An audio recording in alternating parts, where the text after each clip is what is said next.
चलिए रामायण के अगले पार्ट की तरफ। उससे पहले आप सबको जय श्री राम। निषाद राजगुह और श्री राम प्रसंग पार्ट 50। प्रभु श्री राम की केवट पर कृपा। ये बात सुनकर गंगा जी को शंका हुई। ये साक्षात भगवान होकर भी पार उतारने के लिए केवट को निहोरा कैसे कर रहे हैं। लेकिन समीप आने पर अपनी उत्पत्ति के स्थान पर पदनखों को देखते ही उन्हें पहचानकर देवनदी गंगा जी हर्षित हो गईं।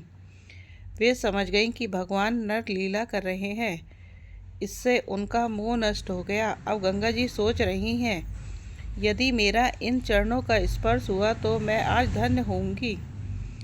केवट राम रजाय सुपावा, पानी कंठवता पर ले आवा।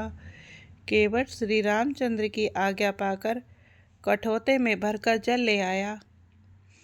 अति आनंद उमंग की अनुरागा, चरण सरोज पखारन लागा। अत्यंत आनंद और प्रेम में उमंग कर वह भगवान के चरण कमल धोने लगा। सभी देवता फूल बरसाकर सिहाने लगे कि इसके समान पुण्य की राशि कोई नहीं है।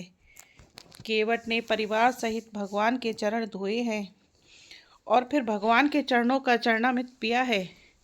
केवट कहते हैं कि हे भगवान, आपको तो मैं बाद में पार उतारूंगा, लेकिन आपके चरणामृत ने मेरे पितरों को भवसागर से पार कर दिया।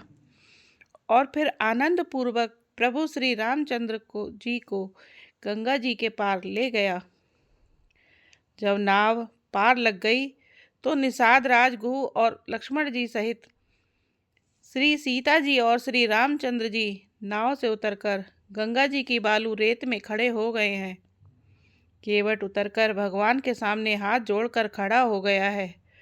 अब भगवान को थोड़ा संकोच हुआ और मन में सोच रहे हैं कि केवट को कुछ देना चाहिए। जैसे ही भगवान के मन में आया, सीधे जानकी जी के मन में आ गया, क्योंकि राम का मन तो सीता जी ही है। पिए ही किसिए जान निहारी, तुरंत सीता जी ने अपनी उंगली से रतन जड़ित अंगूठी उतारी और कृपालु श्री रामचंद्र जी ने केवट से कहा, नाव की उतराई लो। केवट ने व्याकुल होकर चरण पकड़ लिए। केवट कहते हैं, नाथ आज मैं कहाँ न पावा, मिटे दोष दुख दारिद दावा।